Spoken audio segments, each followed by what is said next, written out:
The 8 principles I presented to you last week give you an opportunity, if followed, to create a sense of harmony, unity, and balance, or hub, as I like to call it. The other option was ba and ubha. Yeah, hub sounded a lot better. Welcome back. I am so happy you're here and I am really excited to get started. Last week, we got to know the principles of interior design, the foundation of interior design, that if followed correctly, you would achieve an overall sense of harmony, unity, and balance. This is the overarching goal. This is what you're striving for. Harmony is achieved when all the pieces work together and there's a feeling of flow. Unity doesn't mean matching. It doesn't mean that they come from the same genre, style, time period, collection. It just means that things feel and look like they belong together. And you've created a sense of like balance, like there's nothing outweighing the other. It's really about creating a little bit more of kind of an eclectic mix. That's when you get personality and you get character, rather than just creating something that looked like it came out of a catalog. That's a very easy accomplishment if you have the money for it. You could just open up the catalog and just buy everything on there. Is that fun? I don't really think that's actually fun. It's more fun to create a space that is reflective of you, your personal history, your personality, and show some character. If it's not invoking a feeling of harmony, unity, and balance in the space, like if you're not feeling that, then something is not right. So your breaking the rules is not working for you. Don't just break the rules to break the rules. Break the rules to create something new and exciting, not just replicating something else and copying it. Remember the playlist I made for you, the foundations of creativity? After this video, definitely check that out, because those are ways to awaken that inner artist, that sensitivity for seeing and identifying and integrating out of the box thinking and creative thinking that you need in order to break the rules. You gotta up your sensitivity to that. Otherwise, you could risk throwing off the harmony, unity, and balance. There are 3 types of balance. Symmetry, I think, pretty much speaks for itself. If you were to split these photos down the middle, you would see that for the most part, everything is mirrored on the other side. It's one of the most classic ways to achieve balance and certainly the easiest. But be careful that it doesn't become monotonous. There's so much contrast and pattern in this image that I feel as though the walls are closing in on me, and it has a little bit of a sinister feel, kind of like the twins in The Shining, and we do not want that. Next up is radial, which I also think speaks for itself. The furnishings are placed around a central focal point, like this circular table. The real way I think you can get away with like bending the rules with balance is through asymmetrical balance. Asymmetrical feels like you're bending the rules of interior design. Basically, what you have are different objects on either side of the room, yet they work together to achieve the feeling of balance. Now, that being said, you can start with a classical footprint, but then you're adding art and accessories or changing up the furniture style, shape, and weight so that you're getting this sense of balance. This is where it gets really fun. So I'm going to give you my little tip. This was kind of something I learned to do in order to achieve this feeling of balance. So we're going to have a little bit of abstract thinking here. I want you to start seeing things in terms of the shape. So for example, you're looking at me on the screen right now. So you see kind of like a triangle, maybe kind of like a triangle and a rectangle. You're seeing the flowers here. So you're seeing like oval, and then you're seeing the vase here. And then you're seeing drapes here. So this is kind of like a rectangle. You're seeing rectangles above. So in order to create balance, like if you're looking at this space right now, do you see where the door is? This is out of balance. There's something missing here.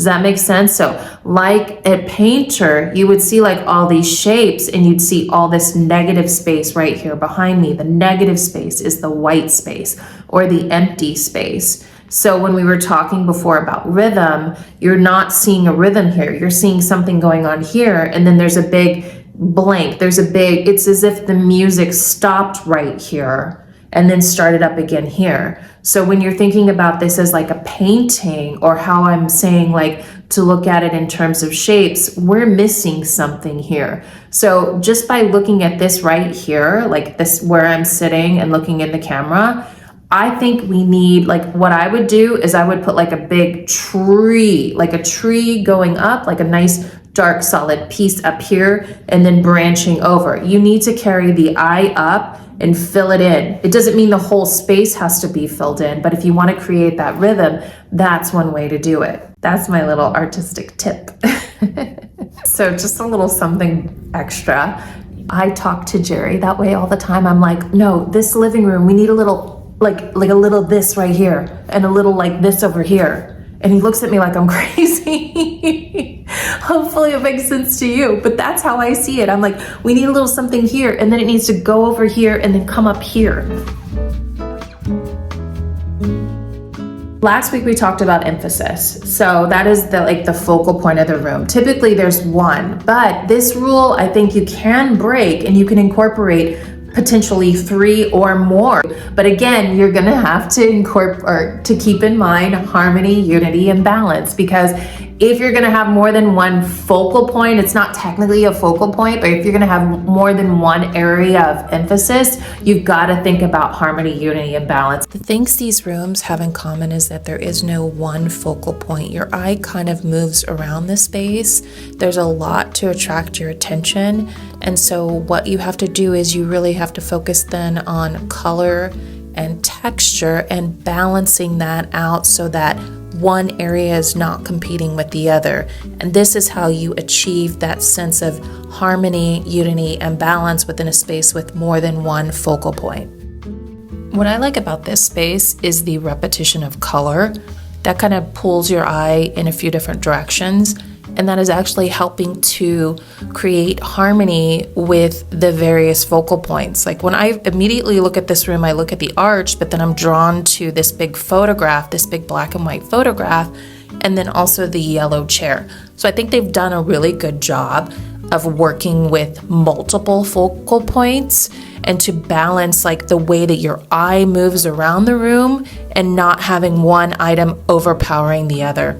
Similar with this, and I don't know, I must be just drawn to yellow today, but they've done a really good job of carrying out balance with multiple focal points. You've got the fireplace in the mirror, you've got that round globe-like wall sconce, then you've got the big dense table and the yellow from the pillow. So your eye, oh, and don't forget the plant. So your eye really moves around here, but they've done a good job having your eye move around and not overpowering one object over the other, which any one of these could be a true focal point of this room. So they've done a great job in balancing that using scale, color, proportion, and just really being sensitive to the way the eye is going to interpret and move around this space. You can have a little fun with proportion. I think you can bend the rules there. There's some things you've got to keep in mind. Scale is a must, otherwise you're going to end up with furniture or pieces that just don't work for you or are not comfortable to sit in or use. So that's something you're going to not want to break. However, proportion, you can have fun with this, but again, you've got to up your sensitivity, because if we're talking about furniture that is too big for a room, you're going to have to compensate in other ways to make those work together within that space.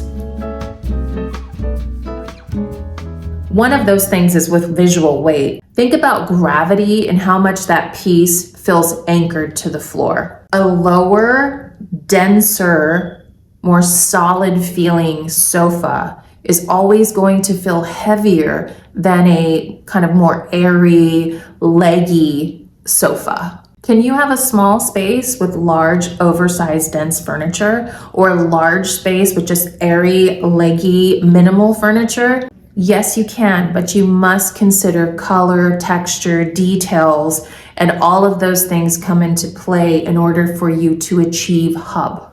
In this example, we have 3 very low, dense pieces of furniture. We've got the dark, heavy, dense sofa, which is actually balanced out by the cream neutral rug, and also the cream neutral chairs, which are oversized, but because of the lighter color, they feel lighter in comparison to the sofa.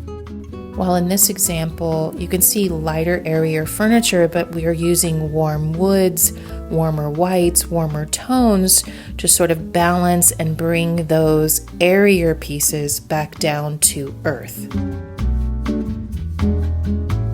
You also want to consider the shape of things. We use a lot of like hard 90-degree edge, rectangular and square shaped furniture. And there's a reason why. Those are very grounded. Those are very base driven furniture pieces. But we don't want to live in a world of 90-degree angles. In order to keep things interesting, inject some curves into the mix. Just like yin and yang, we want to have a balance of energy in the space. Functionality is like, for me, it's a must because a space must be functional. It's not a museum with a velvet rope so you can just like look in at the room and see it just only to experience it visually. My purpose with interior design is to create and help you create spaces that are truly beautiful and reflective of who you are, yet are 100% livable. If it's not functional, then it's not livable. A space should serve its purpose, but there are some ways that you can bend this rule and have fun with it. Perhaps you're someone who likes a little bit more of a whimsical edge in your home and interesting and unusual shapes. You don't have to disregard this aspect of who you are. This is what's important in your home, but you don't have to put that aside in exchange for just simply function. At the end of the day, function should always be first priority over form. Rhythm. Okay, don't even go there. I didn't sing this song to you last week so you could go and break the design rule. It is so important to interior design. That's why I was willing to look like such a dork for you. So it's like forever ingrained in your brain that I'm singing Rhythm is a Dancer. Contrast is taking 2 opposing elements and putting them together to where they play nice. In other words, they work together. Details. Could you live without them? Sure.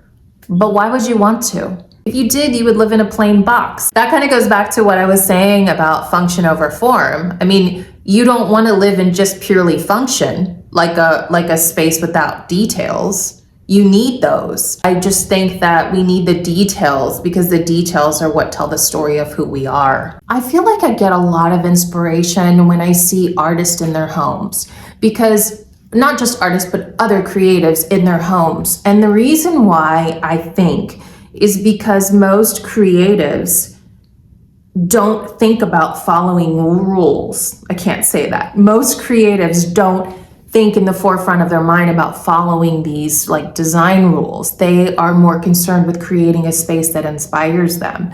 And because they've tapped into that sensitive, artistic, creative energy, which is what I want you to do, that's what you got to increase, then they're able to create spaces that feel in harmony, unity, and balance. Now that I think about it, artists have always been kind of a little rebellious. So I guess it makes sense. Am I a rebel? I mean, I'm an artist. Am I a rebel? Yeah. I may not look like a rebel, but inside, I'm a rebel.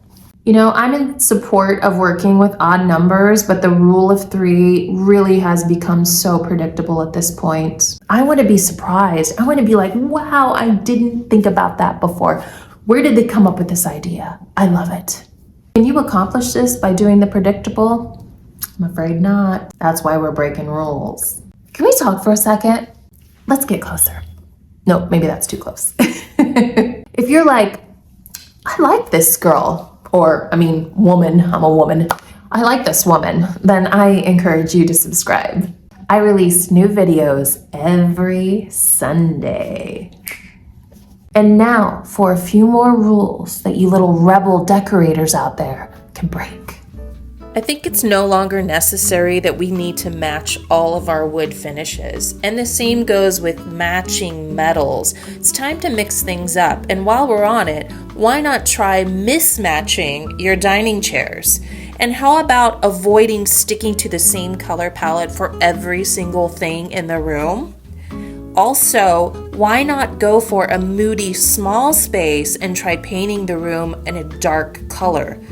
We no longer need to have white ceilings. Remember, your ceiling is your fifth wall, so why not inject some color or some pattern into the mix? And speaking of patterns, avoiding mixing crazy patterns. If you are brave at heart, you can really pull this off and create a really memorable experience. And while we're at it, never mixing old and new. I mean, come on, we're going for a curated look that calls for mixing old and new. All right, so I want to know, what do you think about breaking these rules? Have you broken any of these? What was your outcome? Did I leave anything out? Leave your comments below and let me know your outcome. I read every single one of them, so I want to know, what was your experience? Be sure to find me on Instagram at Christina DiStefano Studio and DM me. I'm starting to integrate more of the interior design stuff there too, so a little extra inspiration in your world, your social media world, your online digital world. I am gonna stop talking now. And on that note, sending you so much love from New York. Mwah!